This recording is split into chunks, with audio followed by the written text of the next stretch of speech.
Class 5 অর্থাৎ পঞ্চম শ্রেণীর পরীক্ষার্থী বন্ধুরা, তোমাদের যাদের দ্বিতীয় ইউনিট টেস্ট অর্থাৎ সেকেন্ড ইউনিট টেস্টে পরীক্ষা রয়েছে, তো তোমরা বাংলা প্রশ্নপত্রটি একবার পরীক্ষার আগে কিন্তু অবশ্যই দেখে যাও। অত্যন্ত গুরুত্বপূর্ণ প্রতিটি প্রশ্ন এখান থেকে নেওয়া হয়েছে। তাই তোমাদের যে কোনো স্কুলে পড়ো না কেন, তোমরা কোন স্কুলে পড়ছো অবশ্যই কমেন্ট করে জানাবে। যে কোনো স্কুলে পড়ো না কেন, এই প্রশ্নপত্রটা তোমাদের জন্য অত্যন্ত গুরুত্বপূর্ণ।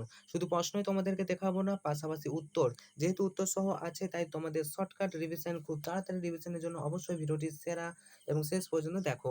প্রথম প্রশ্ন দেখো, নিচের প্রশ্নগুলি যথাযথ উত্তর দাও। প্রথম প্রশ্ন কি বলেছে, যে বৃষ্টি কেমন করে আসে তা নিয়ে গল্পটি কাদের মধ্যে প্রচলিত আছে। দেখো, বৃষ্টি কেমন করে আসে এটা নিয়ে গল্পটি প্রচলিত আছে লেপচাদের মধ্যে, মনে রাখবে। নেক্সট দ্বিতীয় প্রশ্ন দেখো, দ্বিতীয়বার চাষের সময় কুমির কি নিতে চেয়েছিল। দেখো, তোমরাও এটা জানো যে দ্বিতীয়বার চাষের সময় কুমির কিন্তু ধান গাছের আগার দিক নিতে চেয়েছিল। চলে আসবো নেক্সট প্রশ্নতে, ঝড় কবিতাটির কবির নাম কি। তো তোমরা জানো যে ঝড় কবিতার কবির নাম হচ্ছে মৈত্রী দেবী। দিনের কোন সময় ঝড় এসেছিল, খুবই গুরুত্বপূর্ণ। দেখো, দিনের কিন্তু দুপুর বেলায় ঝড় এসেছিল, মনে রাখবে, দিনের দুপুর বেলায় ঝড় এসেছিল। নেক্সট, শূন্য স্থানে পূরণ করো। দেখো, শূন্য স্থান পূরণ করো কি বলেছে, যে মাঠ মানে তো সবুজ পানের শাশ্বত এক দ্বীপ। তাহলে এখানে তোমাদের শাশ্বততে শূন্যস্থান হতো, ঠিক আছে। মাঠ মানে তো সবুজ পানের শাশ্বত এক দ্বীপ। চলো নেক্সট, মধু আনতে বাঘের মুখে গল্পে কোন ঋতুর কথা বলা হয়েছে, খুবই গুরুত্বপূর্ণ। উত্তর দেখো, মধু আনতে বাঘের মুখে গল্পে শীত ঋতুর কিন্তু কথা বলা হয়েছে। নেক্সট প্রশ্ন চলে আসবো, রবীন্দ্রনাথ ঠাকুর কত সালে নোবেল পুরস্কার পায়। দেখো, রবীন্দ্রনাথ ঠাকুর কিন্তু 1913 সালে নোবেল পুরস্কার পেয়েছিল। নেক্সট প্রশ্ন, ফণিমনসা ও বনের পরী পাঠ্যে ফণিমনসা শেষে কেমন পাতা চেয়েছিল। অবশ্যই তোমরা জানো, উত্তর হিসাবে সে আগের কাঁটা ভরা ছুঁচালো পাতায় চাইলো, তার নিজের যে পাতা আগের কাঁটা ভরা ছুঁচালো পাতায় সে চেয়েছিল। পরের প্রশ্ন, ঘরবাড়ি এটি কি ধরনের বচন। দেখো, ঘরবাড়ি, এগুলো ঘরবাড়ি বলতে কি বোঝানো হচ্ছে, অনেকগুলো ঘর অনেক বাড়ি এরকম। তো এটা হচ্ছে বহু বচন, এক বচন কিন্তু নয়, বহু বচন। নেক্সট, লিঙ্গ পরিবর্তন করো। ঠাকুর থেকে কি হবে, ঠাকুরানী। নেক্সট, বেনে, বেনে থেকে বেনে বউ। তাহলে তোমাদের লিঙ্গ পরিবর্তন কিন্তু পরীক্ষায় আসতে চলেছে। এবার দেখো, বচন পরিবর্তন। বচন পরিবর্তন কি বলেছে, বাক্যটি পুনরায় তোমাদের লিখতে বলছে, যে গরুটি মাঠে ঘাস খাচ্ছে। তাহলে বচন পরিবর্তন করো, গরুটি এক বচন ছিল, তাহলে আমি বহু বচনে করছি, গরুগুলি মাঠে ঘাস খাচ্ছে। ভিডিওর পরবর্তী অংশে যাওয়ার আগে তোমরা বন্ধুরা, ক্লাস 5 এর ছাত্রছাত্রী বন্ধুরা, তোমরা যারা এখনো আমাদের চ্যানেলটি সাবস্ক্রাইব করোনি, চ্যানেলটি সাবস্ক্রাইব করে রাখতে পারো। পরবর্তীতে তোমাদের সঠিক উত্তর সহ গুরুত্বপূর্ণ ভিডিওগুলি পাওয়ার জন্য, এবং তোমাদের পরীক্ষা যদি ভালো করতে চাও তাহলে অবশ্যই চ্যানেলটি সাবস্ক্রাইব করে পাশে থাকা নোটিফিকেশন অল সিলেক্ট করে রাখতে পারো। তোমাদের পরীক্ষা ভালো হবে এই শুভকামনা জানাই। চলো পরবর্তী অংশ দেখো, নির্দেশ অনুসারে নিচের প্রশ্নগুলি উত্তর দাও। রাজ্যে অভাব এবং কষ্টের কারণ কি ছিল বলে ব্যাঙের মনে হলো। খুব ইম্পর্টেন্ট। দেখো, দীর্ঘদিনে অনাবৃষ্টির ফলে রাজ্যে অত্যন্ত অভাব এবং কষ্ট দেখা যায়।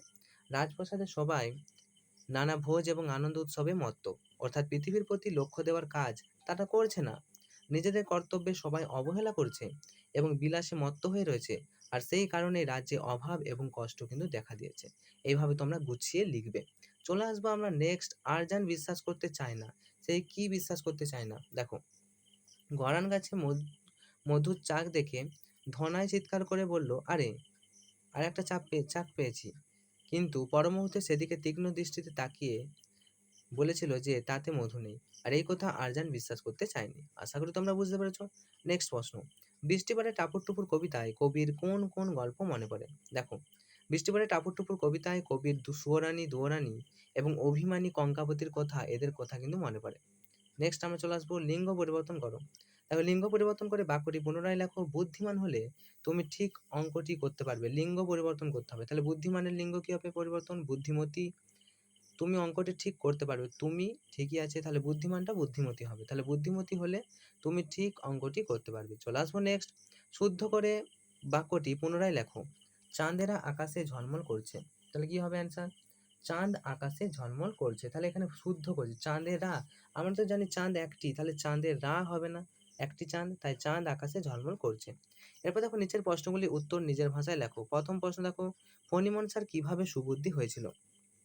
দেখো, বনের ফণিমনসা গাছটি দেখে বনের অন্যান্য গাছের কি সুন্দর সবুজ নরম পাতা আছে, কিন্তু তার কেবল বিতিকিচ্ছিরি ছুঁচালো কাটা ভরা পাতা আছে, তাই সে খুবই দুঃখিত হয়। তো বনের পরীর আশীর্বাদে প্রথমে তার সোনার পাতা হয়, কিন্তু ডাকাত দল সেই পাতা লুট করে নিয়ে চলে যায়। দ্বিতীয়বার তার কাঁচের পাতা হলেও প্রবল ঝড়ে তা ভেঙে গুঁড়ো গুঁড়ো হয়ে যায়। তৃতীয়বার তার পালং শাকের মতো কচি নরম পাতা, তা আবার ছাগলে খেয়ে নিয়ে যায়।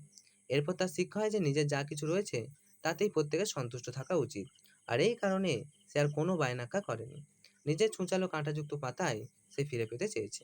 আশা করি তোমরা বুঝতে পেরেছো ফণিমোহন স্যার কিভাবে সুবুদ্ধি হয়েছিল। খুব ইম্পর্টেন্ট, খুব গুরুত্বপূর্ণ। পরের প্রশ্নটি রয়েছে অত্যন্ত গুরুত্বপূর্ণ। মায়াতরু কবিতায় গাছটিকে মায়াতরু বলা হয়েছে কেন? উত্তর দেখো। কবি একটি নির্দিষ্ট গাছকে দিনের বিভিন্ন সময়ে বিভিন্ন রূপে দেখেন।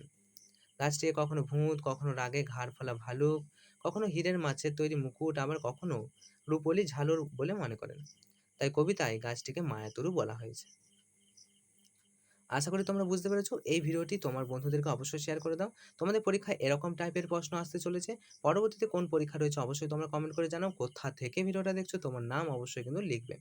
চলো পরের ভিডিওতে তোমাদের সাথে দেখা হচ্ছে। তোমার বন্ধুদেরকে অবশ্যই ভিডিওটা শেয়ার করে দিও। Enjoy exam, all the best.